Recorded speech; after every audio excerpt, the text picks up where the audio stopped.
Ciao ragazzi, Merry Christmas, Happy New Year, wherever you are and whatever time it is in the world. It's an absolute honor and privilege to bring you this particular content today. I'm always humbled when I get to link up and connect with people from overseas, but this is actually something special. Honestly, having everybody here, Richard, Steve, Daniel, Alex, Dan, and Joe. I'm going to introduce them one by one soon, but for contextual reasons, today we're doing our Serie A Roundtable here on Football Worldwide, and we're going to do a little bit of a mid-season review and look forward as well to the second half of the season. And with this experienced panel, I guarantee you all you're going to hear is some very objective, unbiased, real talk. So I'm pretty much going to, a little bit iffy, maybe we'll see. So I'm pretty much just going to go around in an unbiased direction, introduce everybody one by one. He's the co-host of the Serie A Sitdown podcast, and he's an absolute gentleman. What a pleasure to welcome Richard Kharman.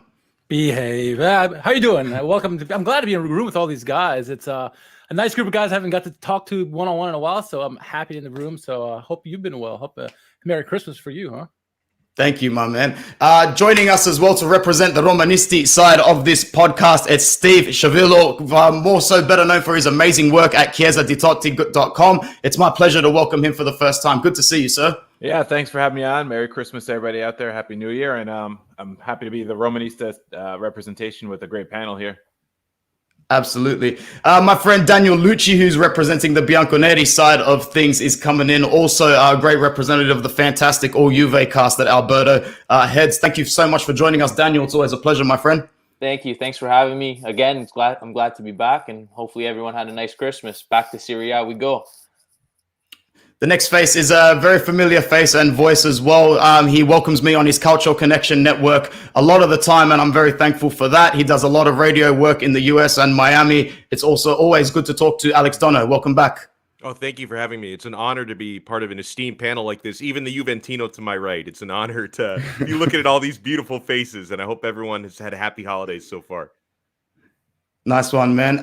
For the first time, I get to welcome and speak to a very nice gentleman, Dan Pezzotta, also a representative of the Atalanta Vegas and Atalanta pod. Thank you so much for joining me, man. Thank you so much for having me, and Happy New Year to everybody. I feel like a kid from the hood who got a scholarship to Yale with this group of guys, so I'm just happy to be here.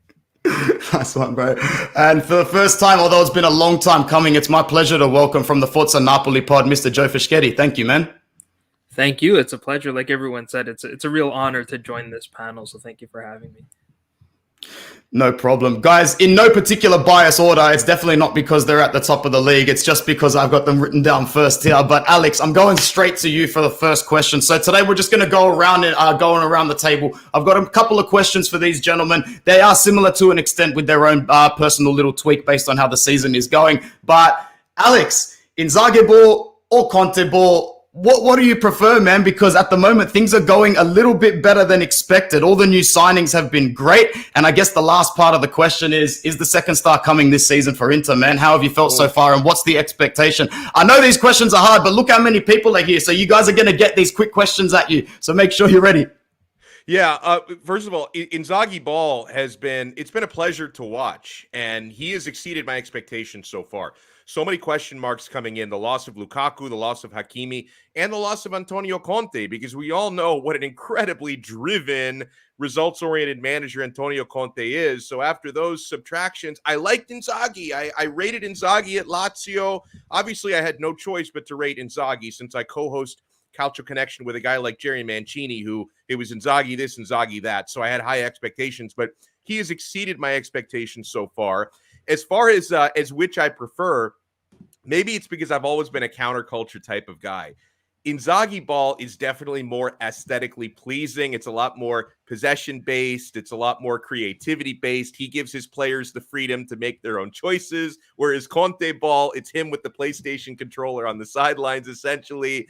But maybe it's in my DNA to like more of a counter-attacking style. So I have a special place in my heart for Conte ball, but I like the fact that probably more and more people around the world are enjoying watching Inzaghi ball. But Inter, they've really exceeded my expectations. There's a lot of work to do, of course, in the second half of the season. They have a particularly tough run of fixtures coming up after the new year when you factor in Champions League, Supercoppa, Coppa Italia, and a tough run in the Serie A in January. So they're going to be very battle-tested, like by the time we hit the next month or so. But being able to have the 4-point lead into the break, into Christmas, I certainly, anybody who knows me knows I'm not very braggadocious, so I'm definitely not going to guarantee a second star, but I do think it's fair to look at Inter as the favorites based on the way that they played.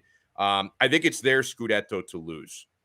As a lifelong Interista, I know that they can find ways to lose Scudetti and lose matches that they're supposed to win. So I'm going to be hanging on a thread in every single game. But no, if you look at the way that a guy like Hakan Çalhanoğlu has played so well for about the last month and a half, I hope he can keep up this great run of form. I hope Barella is getting the rest that he needs. I hope Lautaro can get really hot in the second half of the season, because Dzeko was very hot throughout the first half of the year. The defense has played very, very well. They have barely allowed any goals in like the last month and a half. So I'm really pleased. I think it's theirs to lose. So don't screw it up.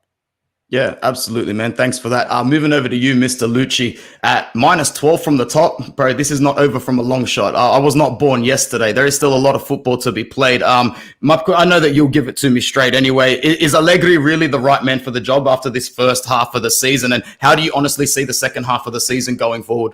It's tough to say. The verdict is still out on Allegri if he's able to get the best out of some of these young players that we've brought in. The beginning of the season started a little rough, but I think he's finding his way that we've seen recently. It's not always pretty. We know that. That's a guarantee.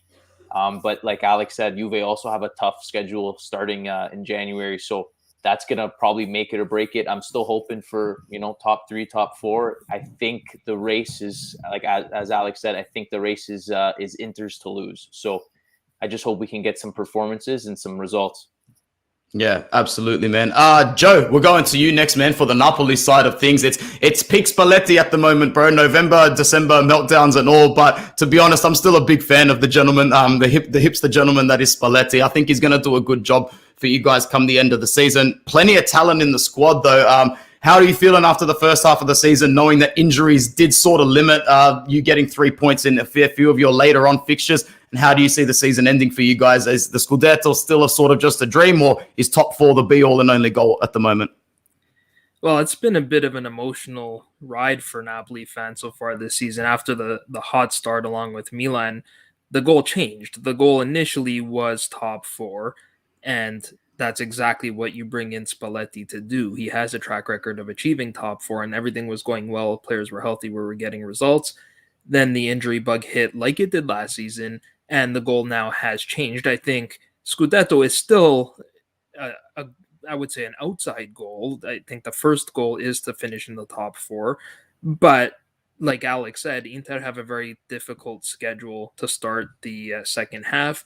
Yep. Even though Napoli will be without the players that are going to AFCON, Koulibaly, Osimhen, and Chiesa, Unas, who are 4 very important players, especially, all but Unas especially, that the fixture list that Napoli has in January, other than Juve, which is the first game after the restart, they're all very winnable matches, even without those players. So I think if Inter drops some points, Napoli could find themselves back in the Scudetto race, but top 4 is definitely the goal. And so far, so good with Spalletti. He's getting a lot out of players that Gattuso didn't. So even though when you compare the table this season to last season, points-wise, Napoli are not that far off where they were last season under Gattuso. It just feels very different. It's a very different style of play. It's much more positive, much more attacking, less sit back and counter, especially against the top teams. And that's very encouraging. Even though Napoli have had this poor run of form to close out the first half of the season, I think we've dropped something like 16 points in our last 8 matches, which is really unfortunate. The play actually hasn't been that bad. I think we blew a 2-0 lead against Sassuolo, where our reserve players for about an hour played really well, and then it just got away from them. We were really good against Atalanta, but again blew a lead. As Dan knows, 2-1 we were up, and with the firepower that Atalanta have when they're healthy, that's going to be tough to protect. And then we dropped, we beat Leicester City in the Europa League, which was a big result. And then we dropped points against teams that we should beat, but in really unusual ways. I mean, even if we drew those matches, they would still be disappointing. But against Empoli, we had a goal where I believe it was Anguissa's header went off the back of Cutrone's head and ended up in the back of the goal. we had a Juan Jesus own goal, who, as much as people criticize him, and Steve knows Juan Jesus, he's actually played quite well for us, believe it or not. So we've had not only poor luck in terms of injuries, and I think Alex mentioned this on his show, it's also been poor luck in general, and unfortunately that's cost us quite a few points. Yeah, fair call, man. Steve's definitely not the only one that knows Juan Jesus in this panel, that's for sure. But he has definitely seen some better form this season under Spalletti. Steve, I'm going over to you next, man. What a start to the season it's been under Jose Mourinho. Has the campaign gone as expected so far? With the squad and the personnel that he's got to work with, most level-headed Roma fans that I've spoken to have said, he's achieving exactly what he's there to achieve with the squad that he has. I'm very interested to hear your opinion on the season so far and the expectation going forward to finish off this campaign. Yeah, I think with the squad they have, you can't expect much more than what Roma's, gotten out of the squad. I think the win against Atalanta was huge. They needed that because it's been a long time since Roma's beaten a top 4 type team. All the other guys know because they've taken care of business against us for a long time now.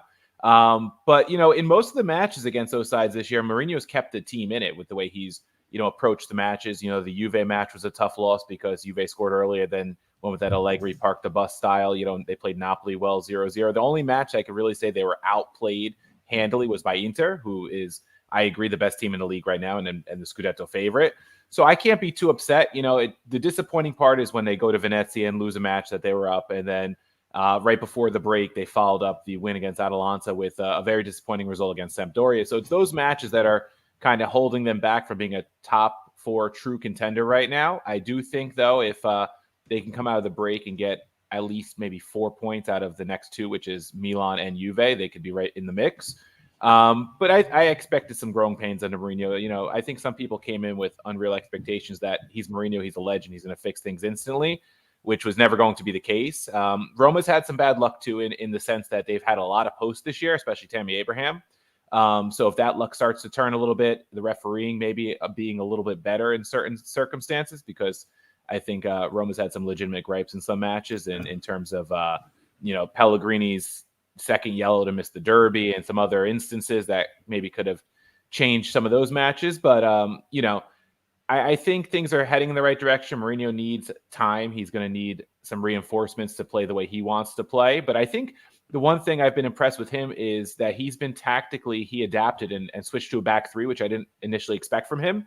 I thought he'd be a lot more rigid and play that 4-2-3-1 and just stick with it. And I think that would have been a wrong decision, considering we have Cristante and Vertu playing as that 2 right now. So I think that's really helped turn things. And, some people are saying the scoring is down under Mourinho, a couple fewer points at certain points in the season in the standings, but the big improvement so far has been defensively. Roma's got the 5th best defense in terms of goals allowed, and I think they're 10 ahead of the pace of last year in terms of allowing 10 less goals, I think it was the last time I looked. So I think the signs are there that they're heading in the right direction, and Mourinho just needs the time, and I think the Friedkins will give him that time. They didn't bring him in to run him out the door like they did at Tottenham or anything like that. Yeah, I'd have to agree. Thank you very much. Dan, over to you. An unwanted early elimination from the Champions League, no doubt, but that definitely shifts the focus to the Scudetto. And up until about 2-3 weeks ago, I would have been saying, I'm looking over my shoulder and thinking you guys are the biggest threat. I still think that, squad-wise, in terms of just Serie A, Gasperini and your men should be the biggest threat to Inter's crown, but the inconsistent factor is still there. What are your thoughts going forward, man? What are your thoughts so far this season? How do you think you'll finish it off? Well, I said at the beginning of the season that if we were 6 points behind the leaders at the break, we have a shot. We have been in the past few years a second half team. And the fact that we actually did pretty well this year, we had a 10-game unbeaten streak. We had a 6-game winning streak until we hit Roma and Genoa, for goodness sakes. I would have told you that, this is totally a year that we can challenge for the Scudetto. Now, 8 points behind. The 8 points behind doesn't really mean as much as the fact that who's in first, and that's Inter, and how well they're playing. Like you've all said, it's their Scudetto to lose. I don't see Pazza Inter showing up as Pazza and losing this year. So for me, it's all about finishing in second place. We should have had it last year, but we had to lose to Richard's guys on the last day to not have second place. All us Atalantini can really ask for is to improve every year, and we've been in third place the past 3 years. My prediction is we're going to battle for second. I don't think the Scudetto is there. I hope we make a run in the Europa League. I hope we make a run to the finals again and win this time in the Coppa Italia. I don't think I could take the heartache. Again, I'd almost rather just lose to Venezia right away and be done with it and concentrate on the Scudetto. But, we had injuries this year that we've never had in the past. And the fact that we weathered through that and some key players, of course, shows the depth that the squad has and that they're actually ready for a Scudetto challenge. Europe and the Champions League was a huge disappointment. When you play 5 out of your 6 games, you have a lead and you only win one of them. That's what's going to happen. So that's showing a little bit. But in Serie A, I can't complain. Most points we've ever had after 19 matches, 2 points more than last year. And Robin Gosens is probably coming back in January. So, I think second place is realistic.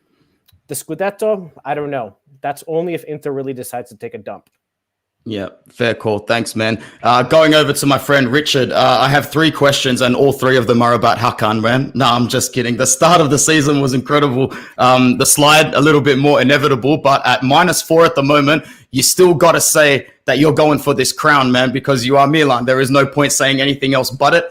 You stuck with Inter a fair bit of the way, longer than anybody expected you to last season. I see absolutely no reason why, with a lot of focus and a Zlatan kick up the culo every day in training, that this can't be a serious possibility, man. Well, first, I thought I was here to talk about Salernitana, not Milan. What the hell is this? No.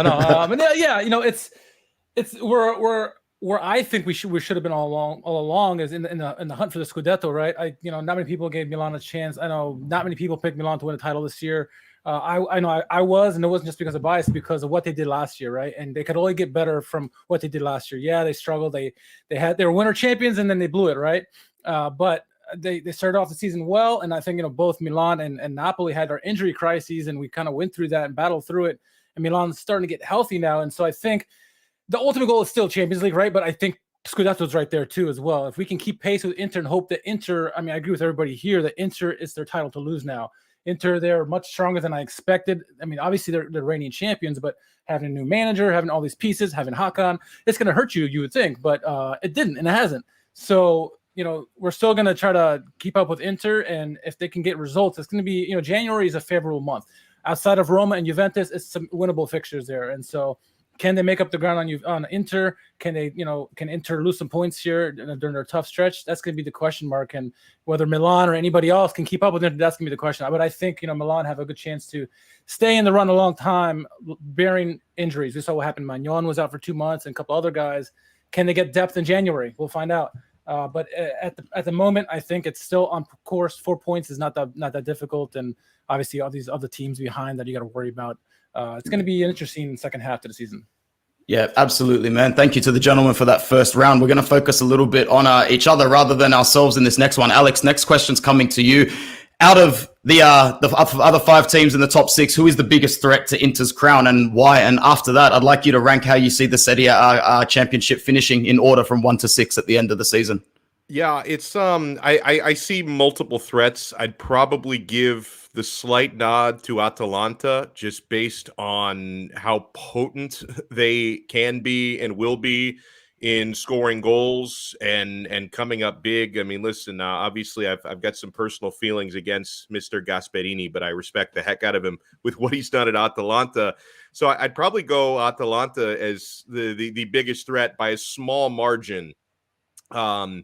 I can make arguments both for Milan and Napoli. And one of the big ones for Milan, and, Richard talked a little bit about the schedule not being as harsh in January as it is for some of the other big clubs. And of course, not being in Europe, I think is going to be a huge advantage. That was certainly something, wasn't the only reason, but it was certainly something that I think played a part in Inter winning the Scudetto last season, at least as comfortably as they did. If they had kept playing in Europe, I doubt they would have been 12 points clear of the rest of the league. So that's going to be an advantage Milan as well. Just getting more rest is going to be, It's going to be absolutely massive for them. And then, of course, with Napoli, they've just been so ravaged by injury, depending on how quickly they can get their most important players back, and just how whether or not the Osimhens and the Koulibalys of the world can just hit the ground running, and everyone else that they've been missing, they've got the squad to do it. If you're just comparing like starting 11 to starting 11, Napoli may have the best overall starting 11 in Serie A. I think where a team like Inter has an advantage is the amount of depth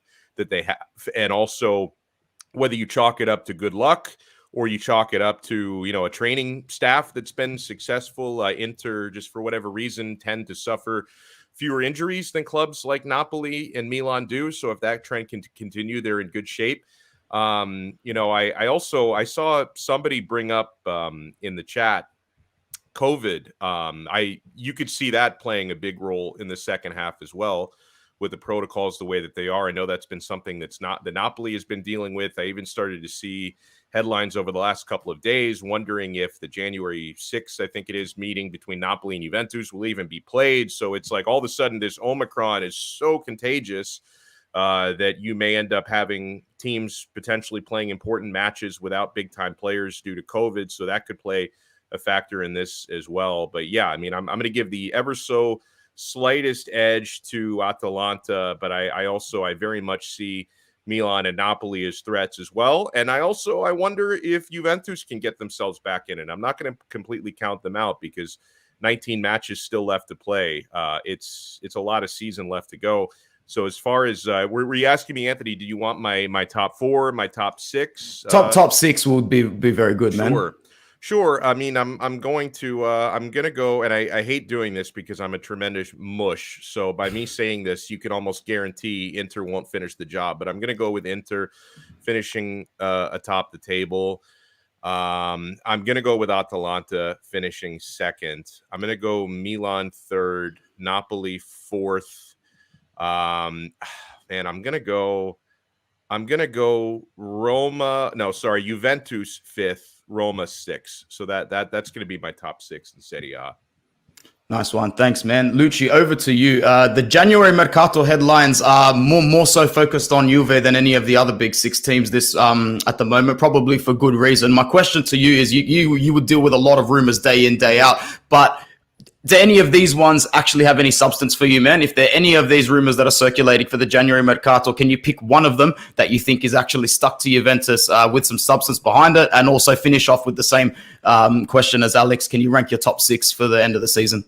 Yeah, there's been a lot of rumors, like you said. If anything's going to happen, because usually Juve are not big spenders in January, I could see maybe a Scamacca move, maybe with a potential loan with obligation to buy, depending on how things pan out, which I would be okay with. We need some depth up front, especially when we have Morata, who's very hit or miss. We've had, like everyone else has said, we've had our fair injuries as well. Chiesa has been out for a while. Dybala plays 1, he will miss 2. Danilo's been out for a few months. So those are key pieces for us. So if we get them back in January, at some point, those will be, hopefully huge additions moving forward. With that, I think it is Inter to lose, so I'm going to go with them number 1. I'm going to go Milan number 2, Atalanta 3, Juve 4, Napoli 5, and Roma 6.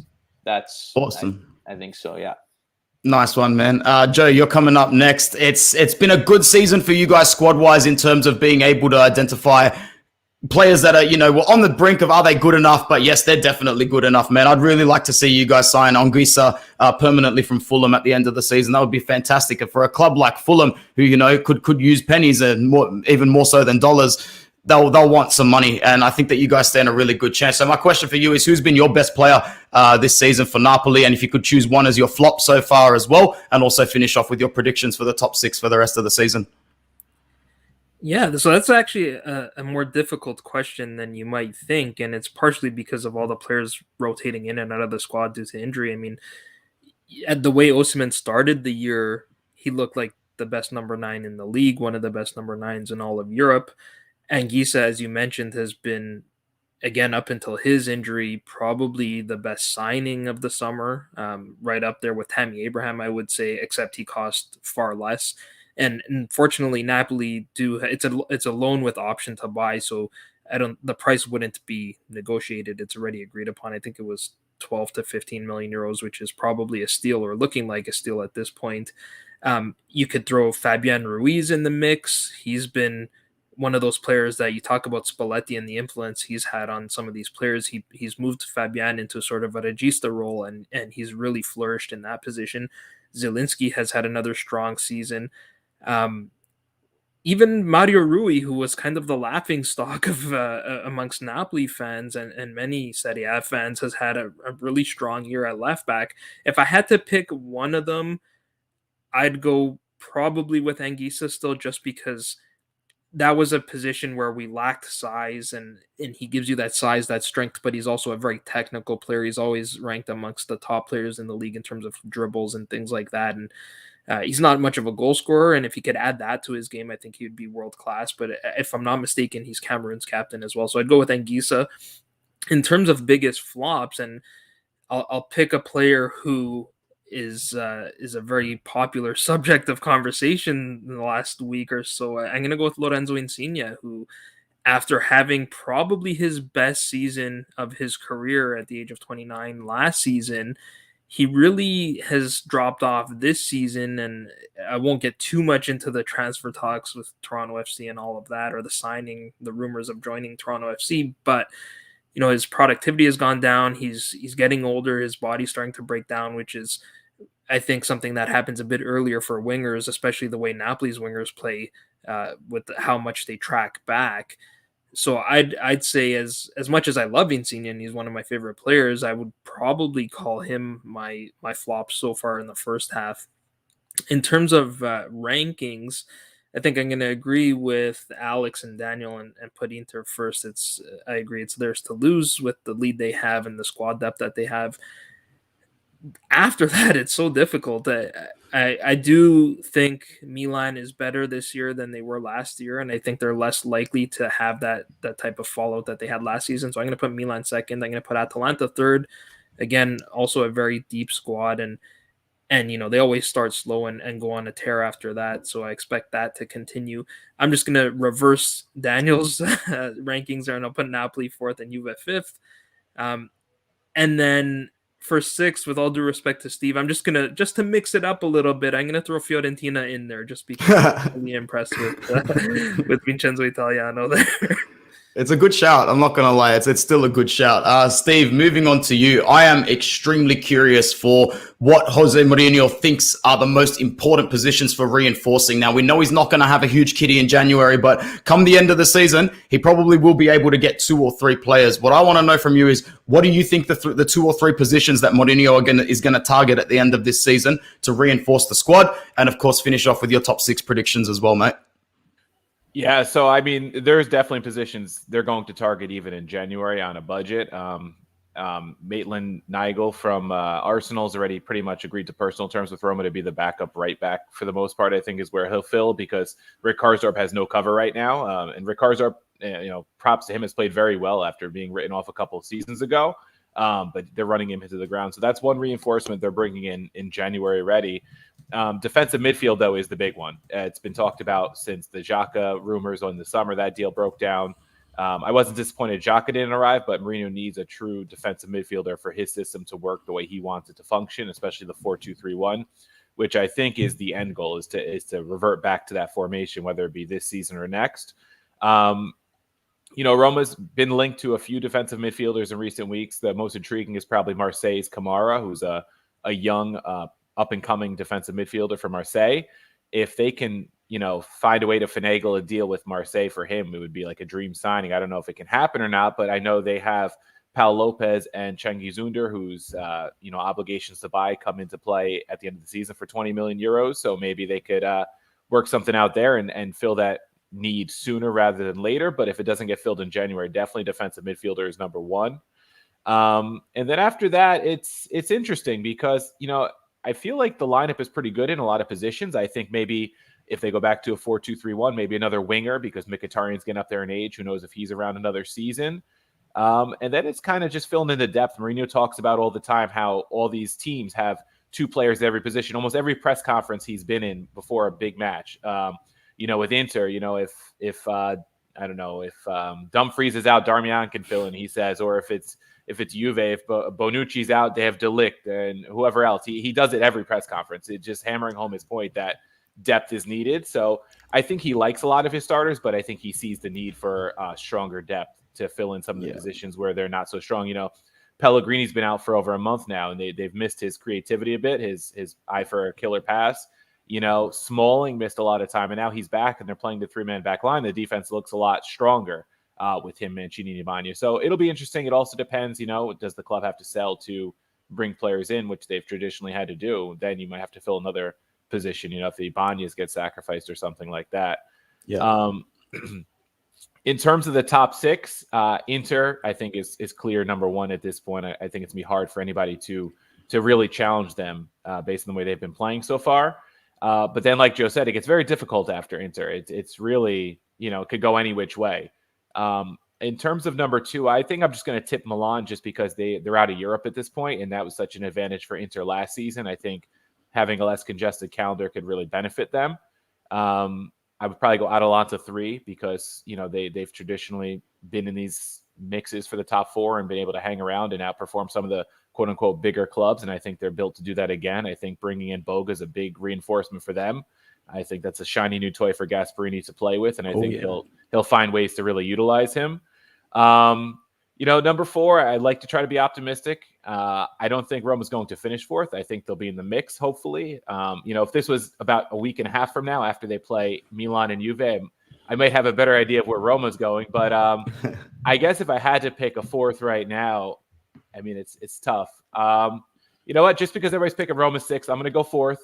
I'm going to try to be the optimist here. So, and then I'll go Juve, Napoli. And just because Napoli, they've been dealing with a lot, and they're also going to deal with a lot of losses during AFCON. I think it's going to affect them more than anybody else in the league in terms of it's their whole spine pretty much, besides the fact that those guys have been hurt. So I'm no offense to Joe there. I'm going to go Napoli 6 just for that reason. And I'm very familiar with the Spalletti swoons that come this time of year. Yeah, fair enough, man. Fair enough. Thank you for that. I'm just imagining the scenes if Jose is able to get this Roma team into the 4th, man. Oh man, you will not hear the end of it for the whole off season. I'd look forward to it. Dan, over to you. As Steve was saying, Jeremy Boga, a very nice acquisition. Now with Atalanta, usually what happens is when a player like this comes in, it usually means a player of equal technical, availability is on their way out. Are the Luis Muriel rumors true, or is somebody else leaving? How do you see January going? And of course, your top 6 predictions for the rest of the season, mate. Well, of course, I'm a big fan of this Jeremy Boga signing just because it is a shiny new toy. And he is the type of player that we don't have, that we need. Somebody who can do it, make an impact with pace, dribbling off the bench. We don't have a player like that. We've needed a player like that. We've seen other teams who bring on players like that, who just destroy us. And so I want that too. I want to be able to have that pace. So I'm very excited to have Jeremy Boga in there. I don't think he's going to be starting. He's probably going to AFCON in January as well. So we're not going to see him until February. But the question of Luis Muriel, that's a good one. There's lots of rumors out there. Just about everybody seems to be linked with Luis Muriel. He hasn't had a good season by standards. He started the season injured. There's talk of him not happy with his playing time, but the honest to goodness truth is he was a super sub and he scored 20 plus goals last year off the bench. So I'm not sure what it is. Maybe he's unhappy in Bergamo. I know he unfortunately his home was burglared, which is not something that you hear about very often in Bergamo. So that was quite interesting. So who knows about that? The real person who's leaving is probably going to be Alexei Miranchuk, who we signed him a couple of seasons ago. From CSKA Moscow, and he has a lot of talent, but just can't seem to get. We have so many attacking midfielders, so potentially he's probably going to go out on loan, potentially to Genoa, maybe. Maybe Roberto Piccoli is going out on loan as well. So I honestly think and hope and pray that Luis Muriel does not go. But even though Jeremy Boga is coming in, we're probably going to see Miranchuk and Piccoli go. Piccoli is a hard one for us Bergamaschi because he's our hometown boy. He's the only homegrown talent that we have right now. So it would be hard to see him go, but he's probably going to be the future of our striking core. He's big and strong and young, kind of in the mode of Duvan Zapata. But I can't see Muriel going in this winter transfer window, to be honest. I'd be shocked if he did. So top 6, I'm actually just going to Control-C, Control-V Joes. As much as I'd love to come in second place, I think we're going to come in third. Inter, Milan, Atalanta, Napoli, and then Juve. I never thought I'd ever say the new Juve was going to come 5th. Sorry, Daniel, but one day we have to see Juve out of the top 5. We were so close last year. But I honestly think Fiorentina is just going to nip Roma, Steve. I mean, those are two teams, Roma and Fiorentina, that we did lose to, along with Milan in the first half of the season. With the Jonathan Ikone signing, looks really, really good. Fiorentina, and then if Vlahovic is sticking around, they're looking really good. And again, Vincenzo Italiano's done a lot of good things. So I'm picking Fiorentina just to come into 6. Yeah, nice one, man. Thanks for that. Richard, I know you're still here in voice and in spirit. So my question to you a little bit more specifically for January and for the rest of the season, what's the big plan for Frank Kessie, man? Like the way he's demanding these sort of wages, nobody's going to want to pay them. Even other clubs in Italy aren't going to conform to that. So what's the plan for him? And of course, what are your top 6 predictions going into the end of the season? Frank Kessie, right? The president. Obviously, the football gods are against me with the camera. They don't want to see my ugly face, so that's fine. But Kessie, he's a special player. I do think he's a very good player. When he's on, he is exceptional. He makes Milan really run really efficiently, really, and it makes it difficult for the opposition to get into the middle against him. I think the plan is, try to win the Scudetto with him this year and be gone with him. I mean, Maldini has been firm in. This is what our budget is. If you can't, agree to the stipulations, see ya. He did it with Donnarumma, who was a fantastic player. And so if he did it with Donnarumma, they're going to obviously do it with Hakan. They're going to do it with Kessie.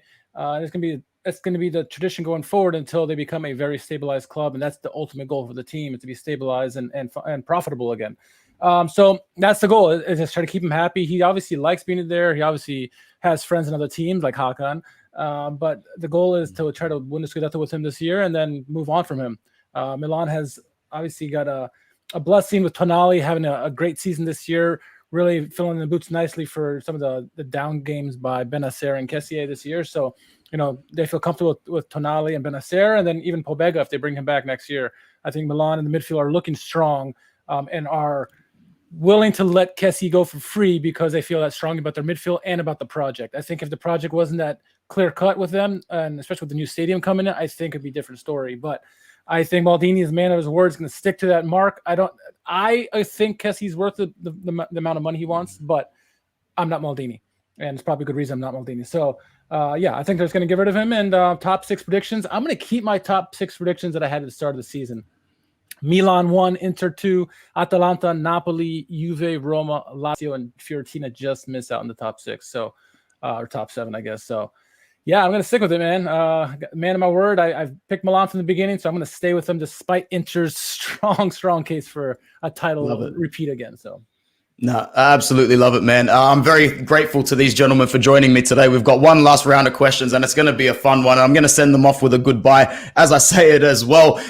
In the spirit of Christmas and New Year's, gentlemen, it's been great to gather with you guys. So what you're all going to do for me is you're going to say one nice thing about each other's club as we go around and say goodbye to each other. Bonus points for the nicer you are to your direct rivals, to be honest. So we'll start with you, Alex. Thank you so much for joining us. It was an absolute pleasure to speak to you again. Merry Christmas and Happy New Year. And in the festive spirit, say some nice things. Merry Christmas and Happy New Year to all of you. I'll go in order of where I'm looking at everybody. I'll start with Steve. This is an obvious one for any Interista. Like Mourinho, I will always have a special place in my heart for that man. There's never been a time in my life until this season where I go out of my way to watch his pre and post match interviews, because he always has me thoroughly entertained. The complaining, the excuses, whatever it is, man. I love Jose, and so it's given me a little bit of a soft spot for Roma this season. Obviously, I don't want them coming in first, but I'd like to see them be as successful as possible. Even watching them get back to Champions League would be nice if they could pull it off. For Dan and Atalanta, they've been, over the last 3-4 years, they've been a great Cinderella story for Calcio, and they've brought a lot of eyes, I think, to Serie A. People talk a lot about the Calcio hipsters, right? I mean, Atalanta, they're the new kids on the block when it comes to becoming perennial, top 4 Champions League, now even Scudetto contenders the last couple of years. And so I just think, and also they've been part of this trend where Serie A is becoming such an attacking league. And I wonder how much Atalanta has revolutionized that, because we all know for virtually our entire lifetimes, everyone makes jokes about how, 0-0, 1-1 games, 1-0, that's Serie A way. Now it's one of the highest scoring leagues in Europe consistently. So yeah, I mean, Atalanta are always a fun team to watch. And I've made my share of money betting overs in Atalanta games. So that's been nice as well. For Napoli, I mean, Napoli and Joe, I've got a soft spot for Spalletti as well. And I've enjoyed when he's healthy, which is not very often. Victor Osimhen has been a true pleasure to watch. I think that when he's on his day, he's the most talented number 9 in Serie A. As far as, man, now see, this gets really tough when we start getting to Lucci and Juventus. I don't love him, but I have an appreciation for Max Allegri. And it's harkens back to something I said earlier, where, and I just praised free-flowing attacking football. I didn't really praise the style. I just praised the fact that it makes more fans of Serie A. My heart is with pragmatism. My heart is with Catenaccio. And I know people call Allegri a dinosaur, but I respect it. Like, as you start to see before your eyes, Juventus kind of morphing back into a team that can play Spalletti ball. It's become not Allegri ball, I should say Spalletti ball. Ooh, I'm still thinking about Joe, but no, it's I don't mind watching pragmatic results being grinded out. For Richard and Milan, I appreciate Milan's consistency and continuity, because I never would have imagined, 2 years ago, whenever it was that Stefano Pioli took over. And I know I'm not the only one on this panel who said it, like, oh, that's going to fall flat, right? I mean, Pioli's going to get a couple of results, and then he's going to get sacked within a couple of months. He's going to go on big losing streaks. I respect the fact that they stuck with him. They avoided the whole Ralph Ragnick temptation, and it's paying dividends. I also enjoy watching Zlatan play at like 96 years old. This guy is still bagging goals for fun when he's out there. So I consider, and this is another thing I will say, and maybe not everybody on the panel would agree with this, that, for Serie A to be truly great, and maybe this is just because this is what I grew up on with Serie A, like you need Inter and Milan to be in the Scudetto conversation. Like, the league really suffered, during when both clubs were in a simultaneous banter era, Inter and Milan. I thought it made the league a lot worse. And so Serie A is better when the clubs of Milan are competing. Thank you so much, Alex, man. I'm conscious of the time that you have, so thank you for joining us here on Football Worldwide and across on our Inter Worldwide stream as well, which we are double streaming today. Thank you so much, man. I'm sure we'll tee up again soon. Happy New Year. Yeah, Happy New Year, and thank you, everyone. I love you. You guys have all been guests on my pod as well, the Calcio Connection, and hopefully it won't be the last time. We'll have all of you on again soon. Thank you so much. Cheers, man. Thanks for stopping by. Mr. Lucci, on to you next. Over to you for some nice comments about the rest of the league. You don't get away that easily. You remember who I support, so I can jump in for Alex on this one. Yeah, okay. So, you know what? I got a soft spot, I guess, for Barella. I've always liked him. He's, continued to grow. And last year under Conte, he was a different beast. Maybe not so much this year. He's played a lot recently, so maybe he needs a break, but I've always liked him, and I'm sure he's going to be a stud for Italy and Inter for the next many years. Onto Roma, this one's probably the easiest one for me. De Rossi was one of my favorite players growing up, even though I was a Juve fan. I love that Roma have always had kind of like Juve, an Italian spine.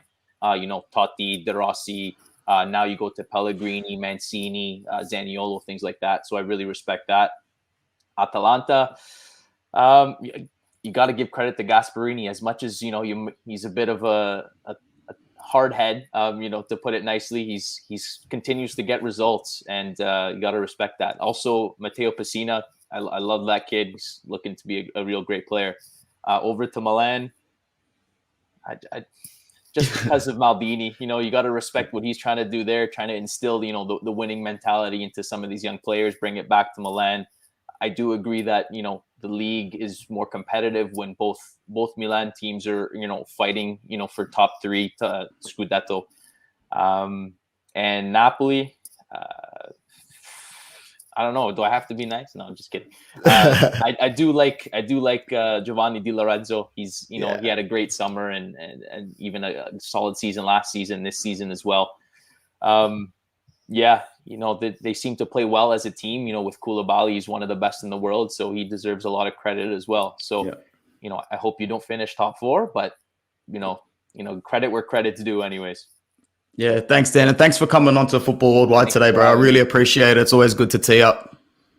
Thanks, guys. Have a good one. Thank you, my man. I'm going to go over to Joe next to finish off this amazing podcast. It really has been fun. Something nice to say about the rest of the top 6 in Serie A, something that's impressed you or something that you admire about them this season.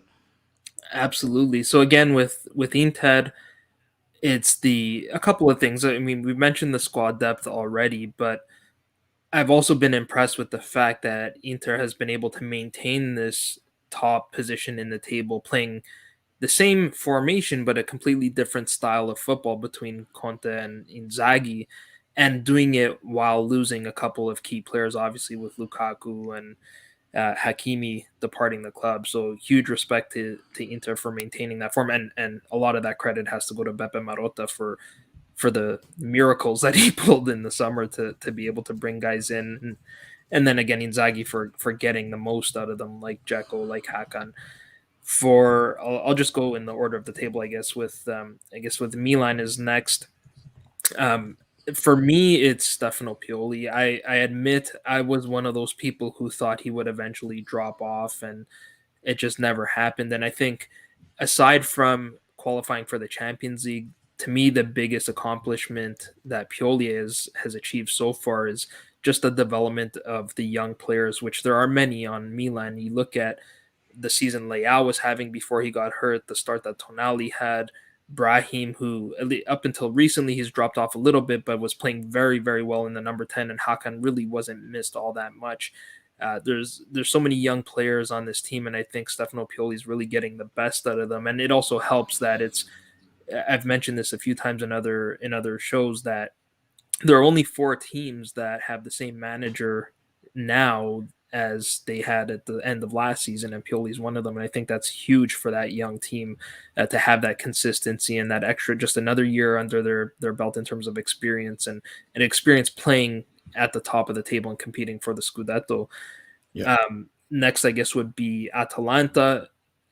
What isn't really talked about much or enough, I think, is that, everyone used to always talk about how, like Alex alluded to, that Atalanta were this team that were kind of the hipster team and no one really knew them. That's not the case anymore. In my opinion, Atalanta are a household name. They've qualified for the Champions League multiple seasons in a row. And the club, which has always been managed impeccably, has evolved along with that success. Atalanta used to be the team that we would think of Zingonia and bringing up all of these young players, and whether they played for Atalanta or not, they at the very least made money for the club because they would sell them and these guys would flourish. And they would also be known for their scouting and their ability to find diamonds in the rough. But as we've seen over the last season or two, Atalanta are now starting to spend a bit more. They're starting to behave more like a team that belongs. Not to say that they didn't ever belong, but they've evolved and they're adapting to being a top 4 team that now recognizes they can't necessarily depend on finding diamonds in the rough all the time, and they need to go after maybe some bigger names. And at the same time, they still do that while being a very, very financially sound club. It probably the best. For Juventus, I think for me, what's most impressive is that, I will still give Juve some love. I mean, the one thing that's funny about Juve is that, they, even when they're having arguably their worst season ever, they're still only 4 points back of a Champions League spot. And I know for Juventini, that's still a disappointment because they have a win, or win it all, or otherwise you lost. Second is just as bad as last in a way, although with Champions League maybe not. But they have this persistence. I was really, really hoping Allegri would stick with a 4-4-2 and playing players out of position because it wasn't working that well. But now he's finally using the 4-3-3. And yeah, they've played some weaker opposition lately, but they're getting the results. And you can't help but worry. Have that in the back of your mind, especially for Napoli fans, the way last season ended. That even in their worst season in a really, really long time, they're still knocking at the door. So yeah, I think you still have to give Juventus credit for that. And like Daniel said earlier, if they can get Chiesa and Dybala healthy and consistently healthy in Dybala's case, then you have to keep an eye on them.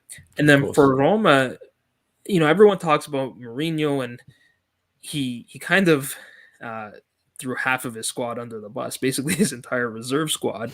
But I think he was well aware, and what's been most impressive to me as someone who does follow the Primavera is that they have a young team, a young Primavera team that's got some serious talent there. And we've seen it with Felix Afena-Gyan. There's been a couple of other players who have called up and become permanent fixtures in the senior team. And they have, I think the last time I checked, they have an 8-point lead in the Primavera Uno. So yeah, Roma need to reinforce with sales, and that'll come with the Friedkins. They've shown a willingness to spend, which is another positive for Roma fans, that the Friedkins are cleaning up. They're willing to spend money, and Roma have been kind of held back by these really poor contracts that they signed years and years ago. And as those contracts are starting to come off the books, that frees up cash that can be spent on other players, and I think Roma are on the right trajectory and heading in the right direction.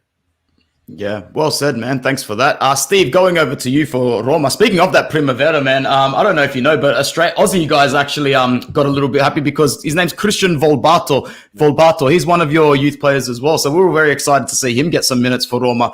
But yeah, thank you so much, Joe, for coming on. It's much appreciated. Always good to see you, and I hope we can link up again soon, my man. Absolutely. It was a pleasure speaking to all of you. Merry Christmas and Happy New Year. Thank you, man. Over to you again, Steve. Something nice about the rest of the top 5 clubs. All right, so I'll start at the top with Inter. In terms of Inter, I guess I have to be thankful for the fact that they're nurturing Alessandro Bastoni and Nicolo Barella for the Azzurri. I think Bastoni is certainly what's needed for the Azzurri at this point, with Chiellini and Bonucci getting older. They're going to need a solid center back there. So that's my big one for them. I'm looking at the screen. Not everybody's here anymore, but Atalanta with Dan here. I think they're just they've been a fun team to watch the past few seasons. I think, like Alex said, they've kind of helped revolutionize the league a bit with their attacking play, and they're always fun to watch when they're not playing against your team, because I've seen plenty of 3-goal performances against Roma from them. It was fun to turn the tables for once, but I also think they've represented Italy pretty well in the Champions League of late. This year they crashed out in the group stage, but besides Roma's run to the semifinals a couple of years ago, I think Atalanta made the deepest run since then. So that was good to see, and it really puts a different team on the map for Italy. And I have to be thankful for Gianluca Mancini, because he's one of my favorite players, and he came from Atalanta. He's besides Pellegrini, pretty much my favorite player on Roma right now. Juve, I can respect the fact that at the beginning of their 9-year run, they had a very Italian core. Were contributing regularly to the national team with guys like Marchisio and Pirlo and the BBC. And I think they're kind of trending back in that direction with Locatelli and Chiesa, 2 players that look to have bright futures. And you have to be thankful for what Chiellini did for the Azzurri this summer, because we can all agree on that as Serie A fans and mostly Italian descent here. So I think we can agree that at least Juve contributed that, even though we all love to hate on them in the league. Napoli, I have a soft spot for Spalletti still, because when I became a Romanista, it was when Spalletti was in charge the first time. And, he was there for, I'd say, at least 3 seasons at the beginning of my time as a fan, and came back and had a historic season that only a record-breaking Juve was better than. Played second fiddle to Juve and Inter a lot of times, but had some good seasons for us. Milan, I have to kind of piggyback with, I think it was what Alex said earlier. They've stuck to their project, which is a good thing. I think it stinks to have more competition for a Champions League spot, but the league is better when Milan and Inter and Juve are all relevant. It makes for a fun league like we have right now. And then who did I leave out? Forgetting one of the top 6, right? No, I think you got everybody except Napoli. Did you say Napoli at the start? You started with them. Yeah, no, you got it. Yeah, okay. Nice one, man. Steve, thank you so much for coming on today. It was an absolute pleasure to have you and your time, and keep up the good work. I love your work, man. Yeah, thanks for having me on. Merry Christmas, Happy New Year to everyone out there, and hopefully some good things for Roma in the year to come. Absolutely, man. Cheers. Thank you so much for coming on. Dan, over to you. Something nice about the rest of the top 6 sides for you, man. All right, we'll start with Inter. Just a well-oiled machine, just crazy. I think that that game that we played this year was probably one of the most exciting games I had ever seen. against them, and I was so bummed not to win on that final goal that the ball had scooted out of bounds. But this is one of the best teams that I've seen in a long time. Just so well balanced. They're playing so well under Inzaghi. Just really scary. You just wouldn't be shocked if they put 6 past anybody on any given day. I have to say, though, I'm really, really pulling for some good stuff from the Champions League from Inter this year.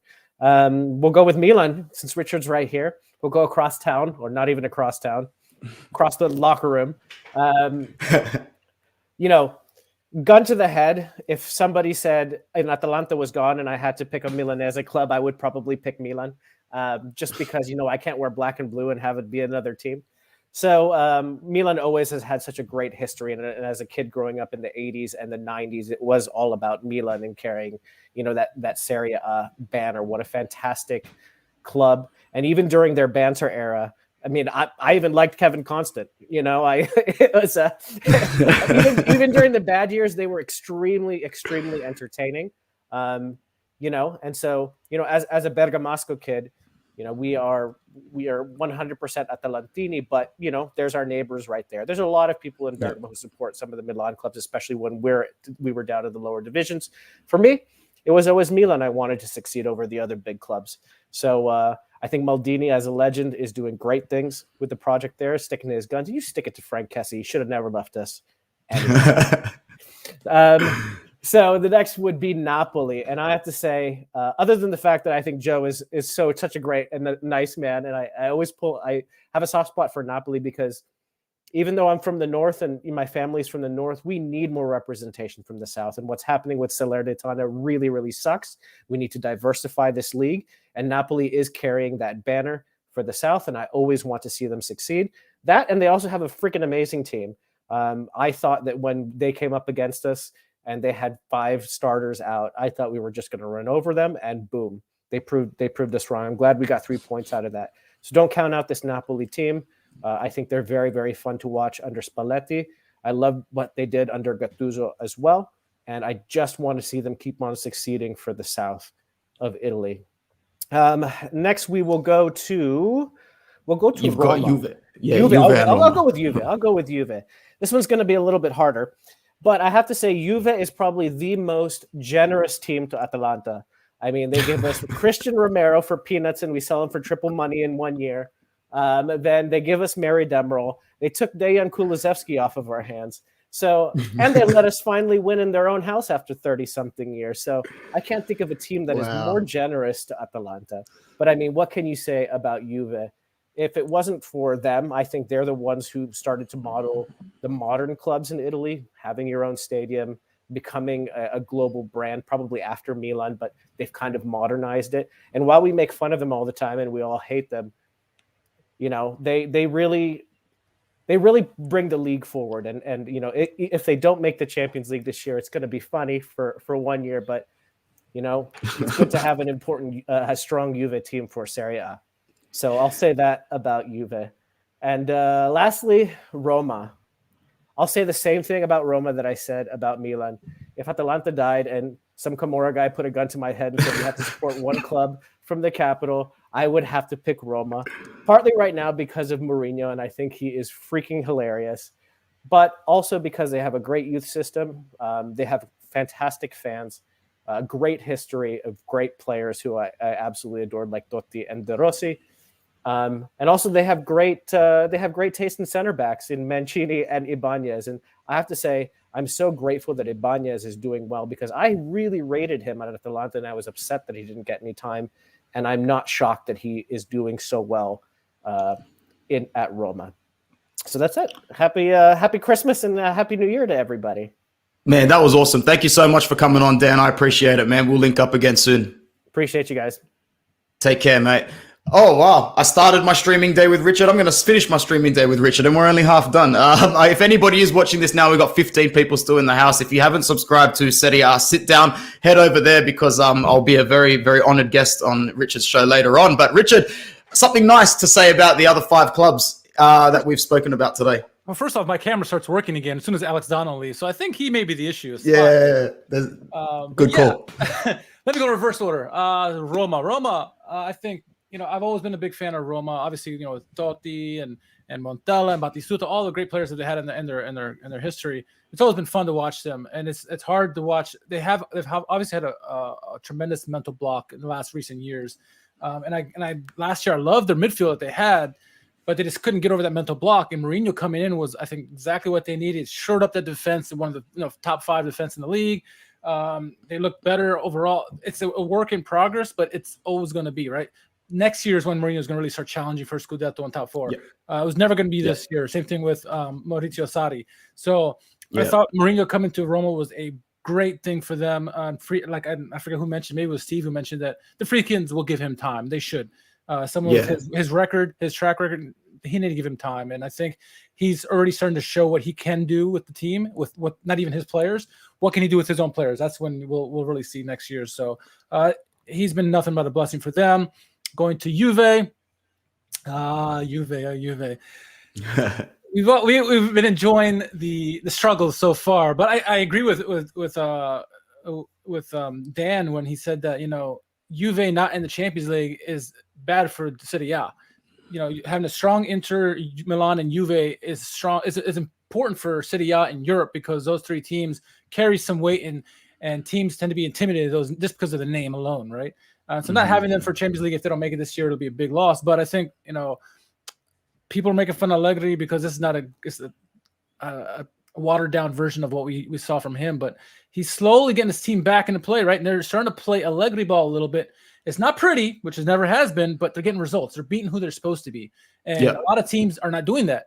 So, we were laughing at them getting, being a relegation team, and all of a sudden now they're in 5th place. Like, they're not that far away, 4 points from top 4. So Allegri's been doing good stuff despite what he has. Now watch what happens in January. If he gets reinforcements, look out. They could maybe sneak into the top 4.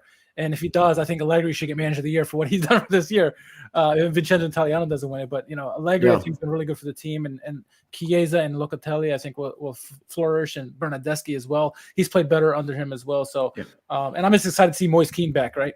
Hopefully he can do some great things for them. Moving to top 4, Napoli. Napoli, that's a fantastic team. So talented, right? I forget, maybe Alex said it. Best probably starting 11 in the league from talent alone. Osimhen is a fantastic player. Anguissa is a marvel.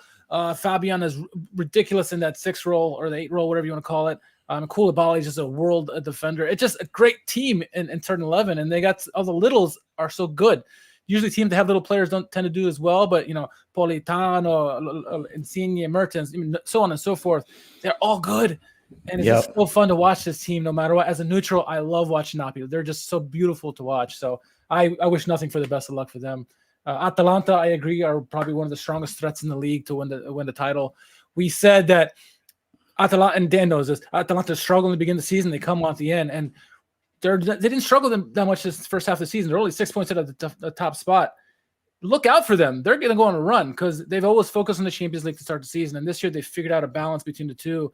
And if they can figure out how to play consistently and play defense, with Gosens coming back and Hateboer's now back, they could be a real threat to teams because they can score 6 goals for fun. And so what Gasperini's done, best run team in Europe by far, I think. Just what he's done with the no-name players turning into stars, taking people's leftovers and turning into good players. Pasalic is an incredible player this year, and they got so many guys. It's just what Gasperini and company have done is just it's what we all should strive to have our teams emulate, right? Where are we at? Atalanta. Oh, you guys, Inter, right? Hakan's not going to ruin your season. That's good, right? He's definitely worth €5.5 million. But no, your team. I had some trepidation about Inzaghi coming onto your team, right? Losing Conte, losing Lukaku, losing Hakimi, those are big shoes to fill. And Inzaghi, while he did marvelous at Lazio, this is a bigger team, a different team. How would he handle that? Especially a team that's not his players, and he's seamlessly fit in there, made them play beautifully now. They're getting results. It's just such a powerful team they're multifaceted. They can beat you with the score, or they can beat you playing defense. They can beat you in so many different ways, and that's what's so difficult about Inter. They can adapt to any style of play, and Inzaghi's done so well in Europe. Obviously, you guys finally moved on from the group stages. It's because of Inzaghi. A great part of that is Inzaghi, and I think he's been such a a blessing in disguise, ahead of the game for me, at least. I've been so impressed with Inzaghi. Not only what he did at Lazio, but now what he's doing with you guys. I mean, if he wins the Scudetto this year, I'll be just happy for Inzaghi in general because he deserved it. He should. We thought we could have got it with Lazio, and he didn't.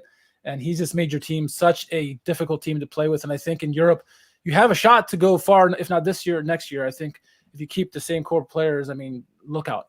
And I'm going to be watching the Champions League group stages or the knockout stages to see what you guys can do, because I think under Inzaghi that he can change the style of play within the game.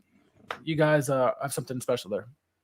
Yeah, well said, Richie. And thank you so much for coming on to Football Worldwide and Inter Worldwide today. It was an absolute pleasure. And once again, anyone listening, in about 2.5 hours' time, I believe, is that right? We'll be on Serie A. We'll be on Richard's. I'll be on Richard's show, Serie A Sit Down. So stick around. Still plenty of cultural chat to come today. Thank you so much, brother. Thank you. All right, from all of us here at Football Worldwide, Forza Italia, thank you so much for joining in. Ciao ragazzi.